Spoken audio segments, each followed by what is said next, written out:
আসসালামু আলাইকুম। প্রাথমিক শিক্ষা অধিদপ্তর হতে প্রাথমিক বিদ্যালয়ের শিক্ষার্থীদের তথ্য সম্বলিত এক্সেল শীট তৈরির নির্দেশনা এসেছে, এটা আপনারা সকলে অবগত আছেন। এই ভিডিওতে আমি আপনাদের সাথে শেয়ার করব প্রাথমিক বিদ্যালয় উপবৃত্তির তথ্য কোনো রকম অভিজ্ঞতা ছাড়াই মাইক্রোসফট এক্সেল শীটে কিভাবে লিপিবদ্ধ করবেন এবং আমার তৈরিকৃত এক্সেল শীটটি কিভাবে ডাউনলোড দিবেন। ভিডিওটি পুরোপুরি দেখার পর আমি আশা করছি উপবৃত্তির এক্সেল শীট তৈরিতে আপনার কোনো সমস্যা হবে না, এবং সমস্যা হলেও সেই সমস্যাগুলোর সমাধান দেওয়ার চেষ্টা করব। আপনারা সকলে অবগত আছেন, প্রাথমিক শিক্ষা অধিদপ্তর হতে প্রত্যেকটি বিদ্যালয়ে এক্সেল শীট সরবরাহ করেছে। আমি সেই শীটটি আপনাদের দেখাচ্ছি।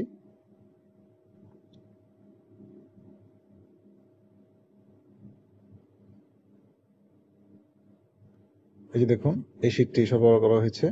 আমি শীট নম্বর 1-এ যাচ্ছি। এখানে অনেকগুলো কলাম আছে, এই কলামগুলো নিয়ে আমাদের আলোচনা করার প্রয়োজন নেই, কারণ এটি পিইএসপি পোর্টালের এগুলো অপশন সেখানে দেওয়াই থাকবে, এগুলো নিয়ে আলোচনা করছি না। তো আমাদের যেটি বলা হয়েছে যে আমাদের এই 1 থেকে 17 ডিজিট, অর্থাৎ শীট নম্বর 2-এর 1 থেকে 17 ডিজিট যেই তথ্যগুলো আমাদের সকলকেই সংগ্রহ করতে হবে। তো আপনারা জানেন, বাংলাদেশের কয়েকটি উপজেলায় আইবিএস সার্ভারের মাধ্যমে শিক্ষার্থীদের উপবৃত্তির টাকা প্রদানের জন্য পাইলটিং প্রকল্প শুরু হয়েছে। পাইলটিং প্রকল্প সফল হয়ে গেলেই সার্ভারের প্রত্যেক বিদ্যালয়ে ইউজার পাসওয়ার্ড দেওয়া হবে, যেখানে বিদ্যালয়ের শিক্ষকবৃন্দ পূর্বের ন্যায়, অর্থাৎ আমরা যারা নগদে উপবৃত্তি তথ্য আপলোড করেছিলাম সেরকমভাবেই আইবিএস সার্ভারও তথ্য আপলোড করবেন। যা নিয়ে প্রত্যেক টিচার, অনেকেই হয়তোবা যারা এক্সেল তেমন ব্যবহার করতে পারেন না, ভালো জানেন না, তারা টেনশনে আছেন। তো টেনশন করার কিছু নেই, আমি আশা করবো এই ভিডিওটি দেখে আপনি পুরোপুরি সমাধান পেয়ে যাবেন। তো চলুন ভিডিও শুরু করি।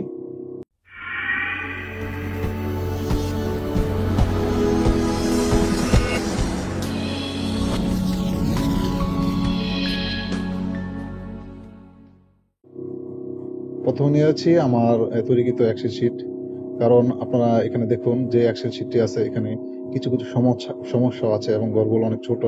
তাই আমি নিজে একটি এক্সেল শিট তৈরি করেছি আপনাদের জন্য। আপনারা কোনো রকম ঝামেলা ছাড়াই এই এক্সেল শিটে শিক্ষার্থীদের তথ্য এন্ট্রি করতে পারবেন। যারা একেবারে কিছু জানে না, তারাও এখানে সুন্দর করে প্রত্যেক শ্রেণীর শিক্ষার্থীর তথ্য এন্ট্রি করতে পারবেন। তো দেখুন, এখানে আমার যে শিটটির নতুনত্ব হচ্ছে, শিট 1-এ আমি পঞ্চম শ্রেণী থেকে শুরু করে, দেখুন এখানে প্রত্যেকটি শ্রেণীর আলাদা আলাদা এখানে শীট দিয়ে রেখেছি, এবং প্রত্যেকটি ঘরে দেখুন, এই জন্য এখানে পঞ্চম শ্রেণী, এখানে হচ্ছে দেখুন এখানে ক্লাস 3, এরপর এখানে হচ্ছে ক্লাস 4। তো এইভাবে দেওয়া আছে 2021 সালের তথ্য। আপনি জাস্ট শুধু এখানে ক্লিক করে করে লিপিবদ্ধ করবেন। তো দেখুন, এখানে আপনার কোড যখন চেঞ্জ করবেন, ডাবল ক্লিক করবেন। ডাবল ক্লিক করার পর এই যে ব্যাক স্পেস দিয়ে এখানে আপনার একটু লিখবেন। এরপর ধরুন আপনার বিদ্যালয়ের নাম ডাবল ক্লিক করে চেঞ্জ করতে পারবেন। ক্লাস 5 রাখা হলো এবং 2021 সালের তথ্য আপনি আপলোড করছেন।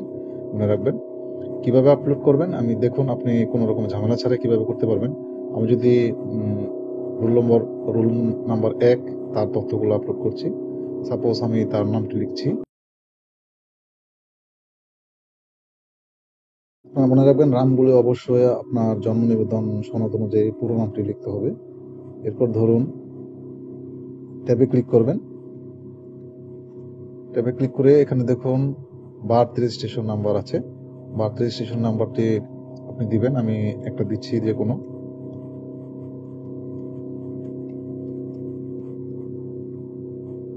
দিয়ে দেওয়ার পর পরবর্তী ঘরে চলে যাবেন, এখানে ডেট অফ বার্থ দিবেন। আমি দিচ্ছি যে কোনো একটি।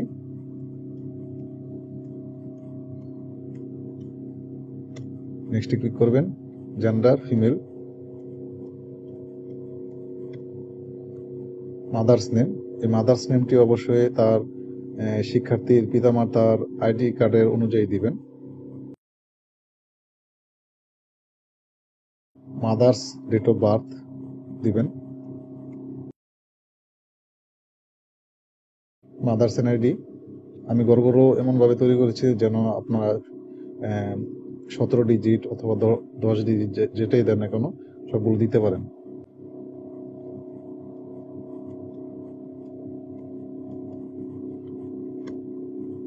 ফাদার্স নেম মনে রাখবেন, পিতার নামটিও এনআইডিতে যেরকম আছে হুবহু সেভাবে দিবেন। কারণ আপনারা জানেন যে এই তথ্যর আলোকে একটা সময় হয়তোবা প্রাথমিক বিদ্যালয়ের শিক্ষার্থীদের ইউনিক আইডি হবে। তো এই তথ্যগুলো সঠিকভাবে লিপিবদ্ধ করতে হবে। আপনার কাছে যদি কোনো শিক্ষার্থীর সকল তথ্য না থাকে তাহলে সেই ঘরটি খালি রাখবেন, তবে অবশ্যই নেওয়ার চেষ্টা করবেন।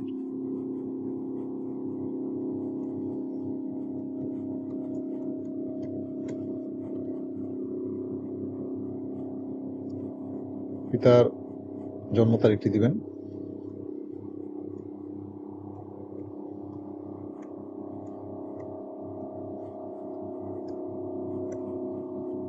পিতার এনআইডি,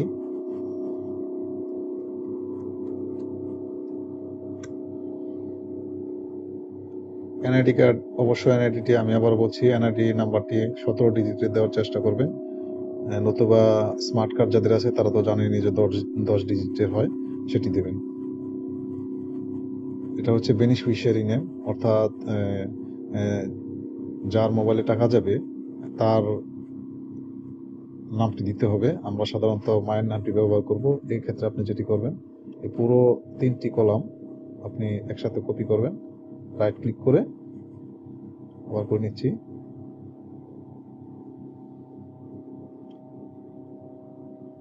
রাইট ক্লিক করে কপি করবেন, কপি করে এখানে ছেড়ে দিবেন। এবং 3টি কলাম একসাথে ফিল আপ হয়ে গেছে। আর যদি বেনিফিশিয়ারি অন্য কেউ হয় তখন এখানে তার নামটি দিতে হবে। যদি এরকম হয় যে মামা চাচা তারা টাকা গ্রহণ করবে পিতামাতার বর্তমানে, তাহলে তার নামটি দিতে হবে, জন্ম তারিখ দিতে হবে এবং তারই এনআইডি নাম্বারটি দিতে হবে। স্টুডেন্টের সাথে সম্পর্কটা দিবেন। দিয়ে দেওয়ার পর মোবাইল নাম্বার দিতে হবে।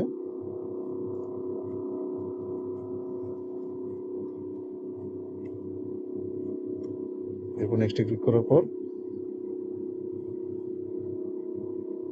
এটা হচ্ছে যে এই মোবাইল নাম্বারটিতে কি করা আছে, বিকাশ অথবা নগদ, কোন অ্যাকাউন্ট খোলা আছে, যে কোনো একটি অ্যাকাউন্ট খোলা থাকতে হবে, সেটা দিতে হবে। এটা আমি ধরে নিচ্ছি এটা নগদ। বিকাশ থাকলে বিকাশ লিখবেন, অথবা অন্য কোনো অপারেটিং থাকলে সেটাও এখানে দিতে পারেন। তবে অবশ্যই নিশ্চিত করতে হবে যে কোনো একটা যেন থাকে, রকেট, নগদ অথবা বিকাশ অ্যাকাউন্ট যে কোনো একটি যেন খোলা থাকে, সেই মোবাইল নাম্বারটি ব্যবহার করতে হবে। যদি না থাকে তাহলে শিক্ষার্থীদের মোবাইলটি আপনি নিজেই টেস্ট করে নিতে পারেন। অর্থাৎ জানেন যে বিকাশের অ্যাকাউন্ট চেক করতে চাইলে আপনি *247# ক্লিক করলেই যদি আপনাকে মেনুতে নিয়ে যায় তাহলে ধরে নেবেন অ্যাকাউন্ট খোলা আছে, আর যদি রেজিস্ট্রেশন করতে বলে তাহলে ধরে নেবেন যে কোনো অ্যাকাউন্ট খোলা নেই। তো এভাবে নগদের পিন নাম্বার আছে, যেটা আমি ডেসক্রিপশন বক্সে দিয়ে রাখবো, সেই অনুযায়ী আপনি চেক করে নিতে পারেন। তবে অবশ্যই আরেকটি জিনিস মনে রাখবেন যে নাম্বারটি আপনি ব্যবহার করবেন সেটি যেন এজেন্ট নাম্বার না হয় অথবা কোনো মার্চেন্টাইজ নাম্বার না হয়।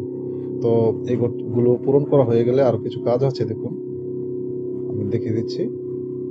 এখানে ক্লিক করে প্রত্যেকবার এখানে ক্লিক করবেন, এরপর ট্যাক্স, এরপর এখানে ক্লিক করবেন প্রত্যেকটি ঘরে। আমি করে নিচ্ছি, একটু দেখুন। আমি আশা করব যে যারা একেবারেই পারেন না তারাও এটি ভিডিওটি দেখে উপকৃত হবেন।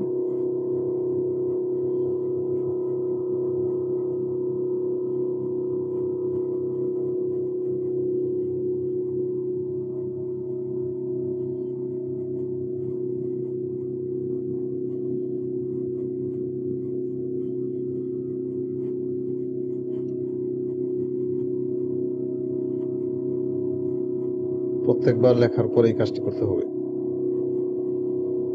এই 3টি অপশনে ক্লিক করতে হবে।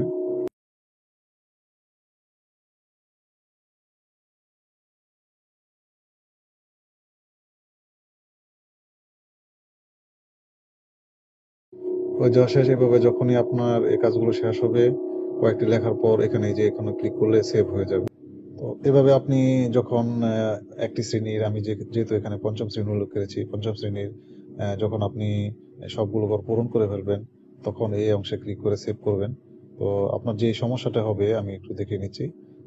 রুল 60 পর্যন্ত আপনার কোনো সমস্যা হবে না, ঠিক একইভাবে একই নিয়মে আপনি এন্ট্রি করতে পারবেন কোনো রকম ঝামেলা ছাড়াই। এখন ধরুন আমি রুল 61 এই স্টুডেন্টের নাম দিয়ে এন্ট্রি করব, সেক্ষেত্রে আপনি কিভাবে করবেন দেখুন। এখানে সমস্যাও দেখাবো এবং সমাধানটাও দেখাই দেবো। আমি একটি নাম লিখছি, যেহেতু ভিডিওটি লম্বা হয়ে যাবে তাই আমি এমনিতে একটি লম্বা একটি নাম লিখে দেখাচ্ছি।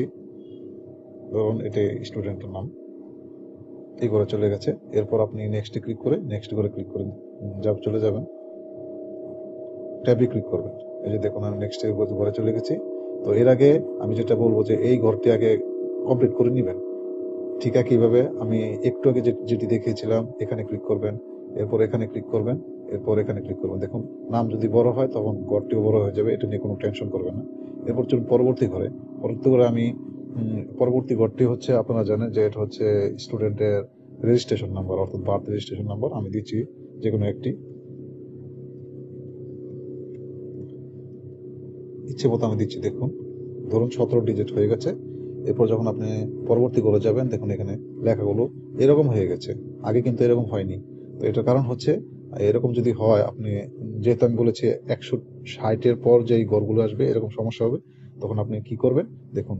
এই ঘরটি লেখার আগে যেটি করবেন, অর্থাৎ আমি উপরে উঠে আপনাদেরকে আরো একটু বুঝিয়ে দিচ্ছি। যেখানে আপনি সংখ্যাগুলো লিখবেন, বিশেষ করে এই যে দেখুন বার্থ রেজিস্ট্রেশন নাম্বার, যে ডেট অফ বার্থ, এরপর এই যে এখানে mother's date of birth, NID, এরপর যে ঘরগুলোতে সংখ্যা লিখবেন, সেই ঘরগুলোতে আপনি যেটি করবেন, আমি এখন আপনাকে এখানে দেখিয়ে দিচ্ছি।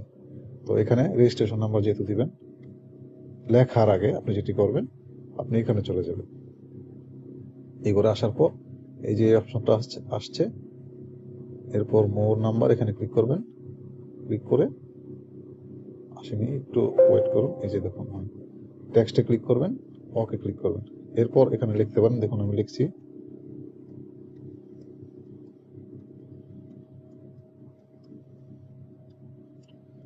এবার দেখুন নেক্সটে যাওয়ার পর এটি রয়ে গেছে। এইভাবে আপনার যে ঘরগুলোতে সংখ্যা লিখতে হবে, সেই ঘরগুলোতে ঠিক একইভাবে এই অপশনগুলো সিলেক্ট করে নিতে হবে। এই অপশনটা হচ্ছে জন্ম তারিখ, ঠিক এখানেও আপনি এই অপশনটা ক্লিক করে নেবেন এখানে। এরপর টেক্সট, ওকে। এরপর জন্ম তারিখটি দিন, আমি একটি দ্রুত যে কোনো একটি দিচ্ছি জাস্ট আপনাদের দেখানোর জন্য। দেখুন থেকে গেছে। এরপর পরে করতে হচ্ছে জেন্ডার, এর পরবর্তী হচ্ছে আপনারা জানেন মাদার্স নেম। এখানে কিছুই করতে হবে না।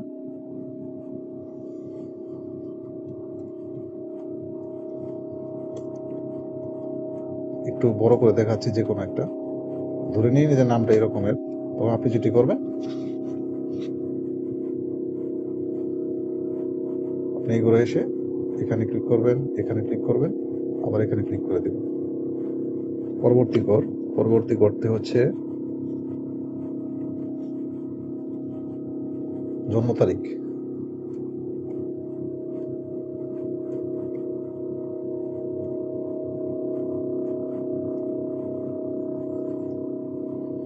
এরপর নেক্সটে চলে যাবেন। নেক্সটে করে হচ্ছে এনআইডি।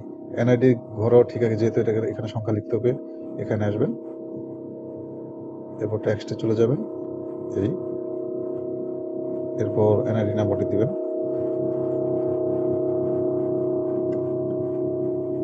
পরবর্তী ঘরে চলে যাবেন। পরবর্তী ঘরে দিতে হবে পিতার নাম। আমি ভিডিওটি যেহেতু দ্রুত করতে হবে, তাই ইচ্ছে মতো বর্ণ দিয়ে শেষ করছি। করার পর আপনি এই ঘরটিকে ঠিক একইভাবে এখানে দিবেন, এখানে দিবেন, এখানে দিবেন, তো হয়ে যাবে। পরবর্তী ঘরটি হচ্ছে পিতা জন্ম তারিখ। এটা করার আগে ঠিক এখানে যেতে হবে, যেহেতু আমি বলেছি যে যেখানে যেখানে সংখ্যা বসবে সেখানে এই অপশনগুলো করে নিতে হবে।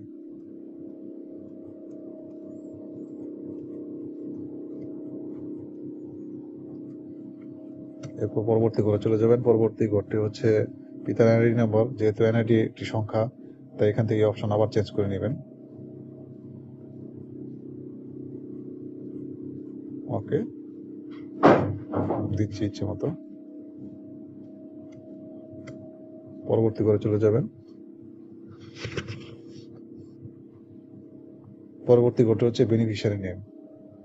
আমি ইচ্ছা মতো দিচ্ছি। দেওয়া হয়ে গেলে এই অপশনতে ক্লিক করবেন। এই পরবর্তী ঘরে হচ্ছে জন্ম তারিখ।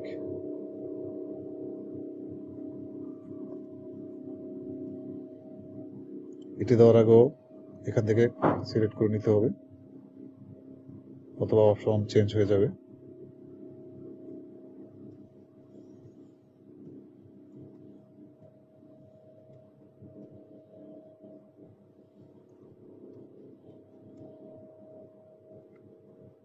বেনিফিশিয়ারি নেম এবং জন্ম তারিখ এবং এনআইডি নাম্বার কিভাবে দিবেন আমি পূর্বের একটু আগের যে অপশনটাতে আমি বুঝিয়েছিলাম, কপি করে পেস্ট করে দিবেন।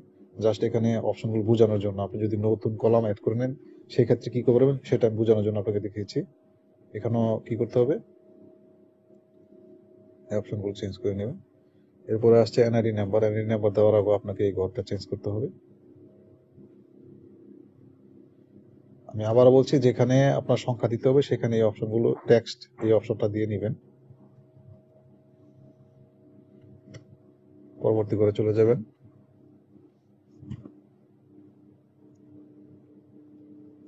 পরবর্তী ঘরটি হচ্ছে তার সাথে সম্পর্ক।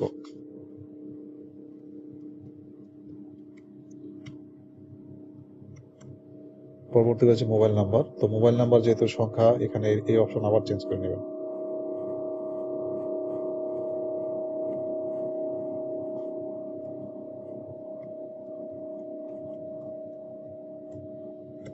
পরবর্তী ঘরে চলে যাবেন। এটা হচ্ছে অপারেটর হচ্ছে যেমন নগদ, আমি দিচ্ছি নগদ। এরপর এগুলো আবার আগের মতো এগুলো সিস্টেম করে নেবেন। এটা করা হয়নি, এই এভাবে করে নেবেন।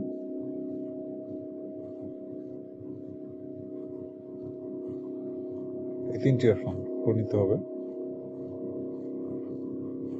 এটা আপনি লেখার পরে করলেও পারবেন, সাথে সাথে করে নিলেও পারবেন।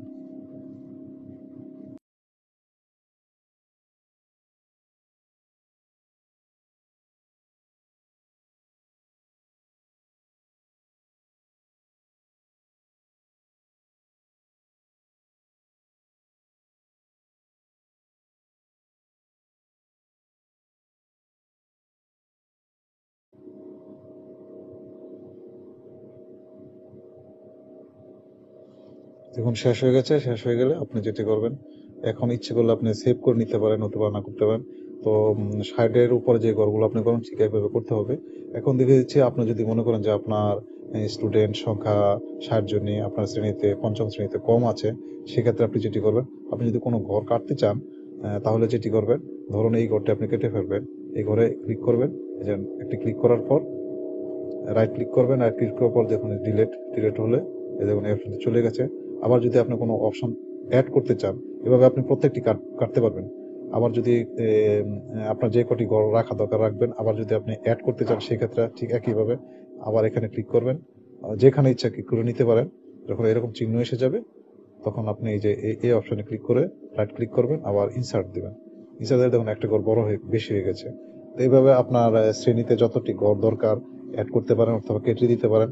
ধরুন আমার পঞ্চম শ্রেণী শেষ হয়ে যাওয়ার পর আপনি চলে যাবেন চতুর্থ শ্রেণী।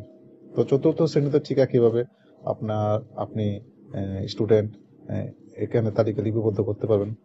করে যাওয়ার পর এই যে দেখুন তৃতীয় শ্রেণী আছে, তৃতীয় শ্রেণী দেওয়া আছে, তৃতীয় শ্রেণী করবেন। এরপর যেটি দেওয়া আছে দেখুন দ্বিতীয় শ্রেণী দেওয়া আছে, প্রি প্রাইমারি দেওয়া আছে। তো এইভাবে আপনি আরেকটি কলাম বেশি দেওয়া আছে, এটা কেন দেওয়া আছে এটা আপনি পরবর্তীতে আলোচনা করব। তো এগুলো হয়ে যাওয়ার পর আপনি যেটি করবেন, ফিল আপ হয়ে যাওয়ার পর আপনি যেটি করবেন, এর আগে আমি আরেকটি অপশন দেখিয়ে দিচ্ছি, একটু ওয়েট করুন।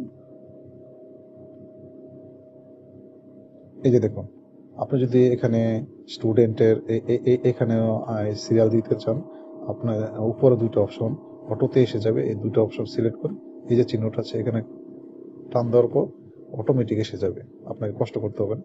তো এইভাবে হয়ে যাওয়ার পর আপনি কি করবেন, সেভ করে নেবেন।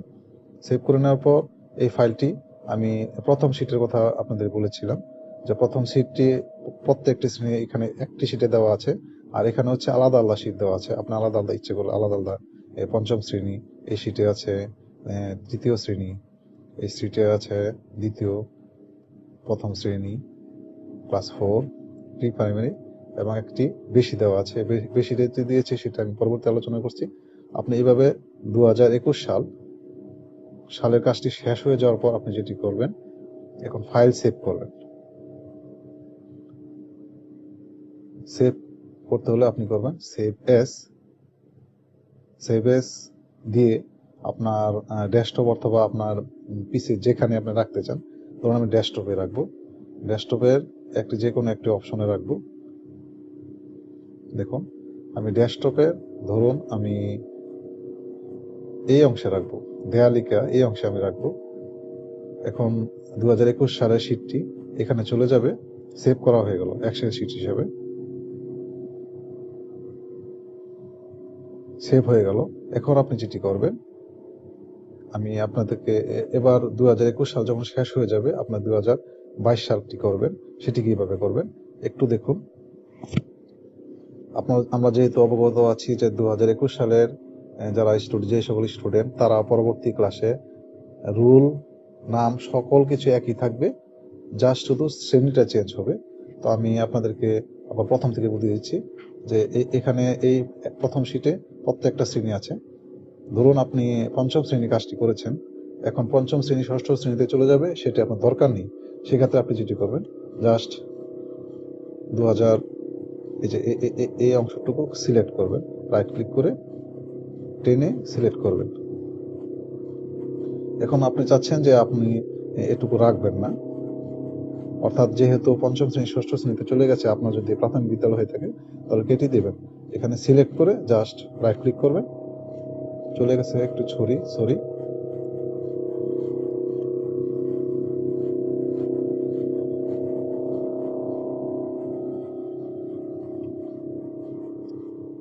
হ্যাঁ, রাইট ক্লিক করবেন, ডিলিট করবেন। দেখুন চলে গেছে। এখন এটি হচ্ছে আপনার 2021 সালের 4 ক্লাস, যারা 2022 সালে পঞ্চম শ্রেণীতে চলে যাবে। তাহলে এখানে আপনাকে যেটি করতে হবে, ক্লাস 4 এর জায়গায় আপনি লিখবেন 5। যেহেতু নাম রুল একই থাকবে, অন্য কিছু চেঞ্জ হবে না, এখানে শুধু লিখবেন 2022, এরপর সেভ করবেন। ঠিক একইভাবে আপনার নিচের গুলো, অর্থাৎ দেখুন তৃতীয় শ্রেণী হয়ে যাবে, চতুর্থ শ্রেণী, ঠিক একইভাবে সকল শ্রেণী সম্পন্ন করবেন। আপনি যদি কোনো স্টুডেন্ট কেটে দিতে চান, আমি তো একবার দেখিয়েছি যে আপনি যদি কেটে দিতে চান, কোনো ঘর কেটে দিতে চান, তাহলে এখানে ক্লিক করে আপনি যখন রাইট ক্লিক করবেন, ডিলিটে দিলে কেটে যাবে। আবার অ্যাড করতে চাইলে ঠিক একইভাবে যে ইনসার্টে ক্লিক করলে নতুন কলাম অ্যাড হবে। তো এভাবে যখন আপনি প্রত্যেক শ্রেণী সম্পন্ন করবেন, তখন স্বভাবতই প্রশ্ন আসতে পারে যে আপনার নতুন শিশু শ্রেণী অ্যাড করতে হবে, অর্থাৎ প্রাক প্রাথমিক শ্রেণী অ্যাড করবেন।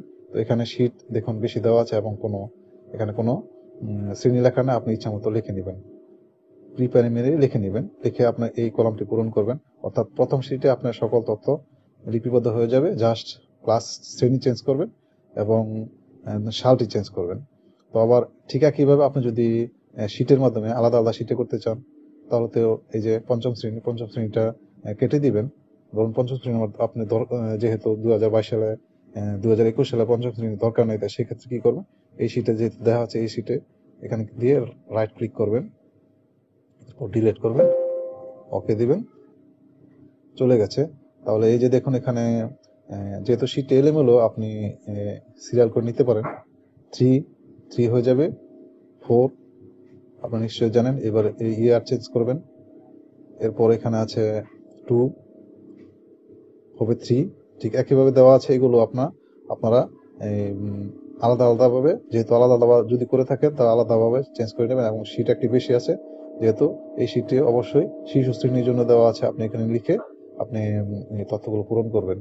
আমি আশা করি আমি যেটি বুঝাতে চেয়েছিলাম সেটি আপনি বুঝেছেন। এরপর আপনি যেটি করবেন, ফাইলে ক্লিক করবেন, সেভ এস ক্লিক করবেন, ঠিক আছে, দেয়ালিকাতে চলে যাবেন। এটি লিখবেন 2022,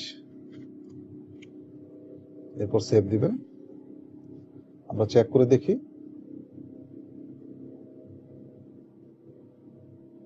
এই যে দেয়ালিকা,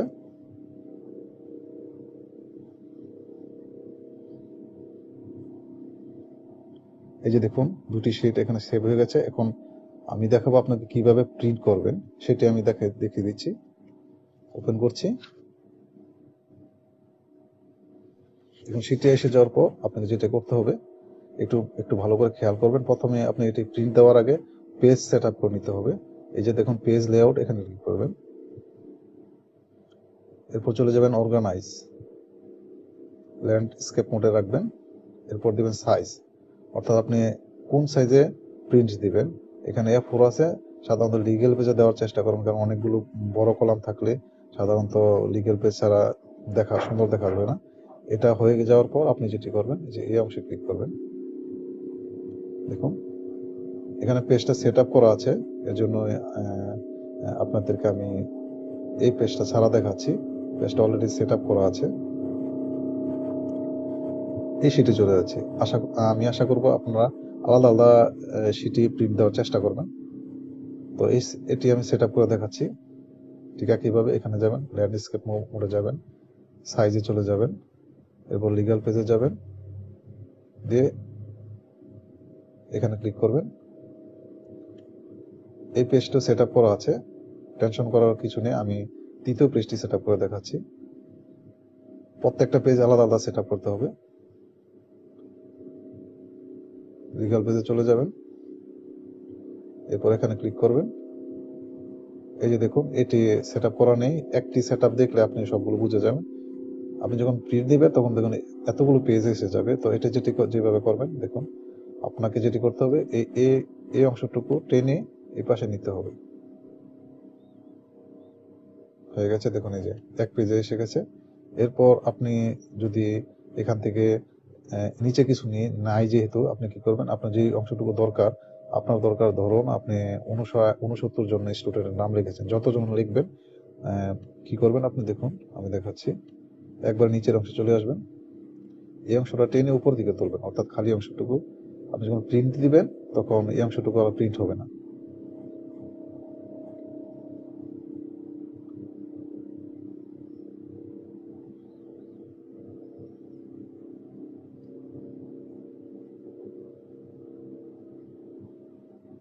এখন আমি ধরে নিচ্ছি যে আপনি রোল 69 পর্যন্ত পূরণ করেছেন। এই 69 পর্যন্ত এখানে টেনে আসবেন, ছেড়ে দিবেন, তাহলে এটি এক পেজে এসে যাবে। দেখুন এই যে এক পেজে এসে যাবে, আর কোনো পেজ নেই। এরপর আপনি প্রিন্ট দিবেন। এখন দেখুন দেখাই দিচ্ছি আমি কিভাবে প্রিন্ট দিবেন। দেখুন প্রিন্ট দিতে হলে সেভ করে নেবেন। সেভ করে নেওয়ার পর প্রিন্ট কিভাবে দেবেন, পেজ সেট আপ ঠিক একইভাবে শিট 4, শিট 5 এগুলো সেট আপ করে নেবেন। এরপর প্রিন্ট কিভাবে দিবেন আমি দেখিয়ে দিচ্ছি। ফাইলে ক্লিক করবেন, এরপর প্রিন্টে ক্লিক করবেন। ক্লিক করার পর লক্ষ্য করুন, আমি এই শিটটাকে দেখাচ্ছি আপনাদের। এই শিটটি কিভাবে প্রিন্ট দিবেন। এখানে এই শিটে যেহেতু প্রথম থেকে পঞ্চম শ্রেণী পর্যন্ত প্রত্যেকটি শিট আছে, অনেকগুলো শিট, এই জন্য এটি আপনাকে দেখিয়ে দিচ্ছি। ফাইলে ক্লিক করবেন, প্রিন্টে ক্লিক করবেন। এরপর দেখুন এখানে ল্যান্ডস্কেপ মোডে দেওয়াই আছে। এই যে এই অপশনটা টুকু লক্ষ্য করুন, এই অপশনটা অবশ্যই সিলেক্ট করে নেবেন। এই অপশনটা সিলেক্ট করলে আপনার পুরো পেজটাই, ছোট হোক বড় হোক, পুরো পেজটাই প্রিন্ট হবে, নতুবা আলাদা আলাদা পেজে একটু একটু করে প্রিন্ট হবে। এই অপশনটি চালু করে নেবেন। তারপর আপনি যদি পিডিএফ আকারে সেভ করতে চান তাহলে জাস্ট শুধু এখানে দিয়ে, আমি আগে দেখাচ্ছি প্রিন্টার দিয়ে, এই যে দেখুন আমার প্রিন্টার ব্রাদার্স দিয়ে প্রিন্টে দিলে প্রিন্ট হয়ে যাবে। আর যদি আপনি সেভ করে রাখতে চান তাহলে এই পিডিএফ আকারে যদি সেভ করে রাখতে চান তাহলে এখানে ক্লিক করবেন এবং প্রিন্ট করবেন। আমি যেহেতু প্রিন্টার দিয়ে প্রিন্ট দিচ্ছি না, আমি পিডিএফ আকারে রাখছি। এরপর এখানে ক্লিক করবেন, একটি নাম দিতে হবে ফাইলটির। আমি দিচ্ছি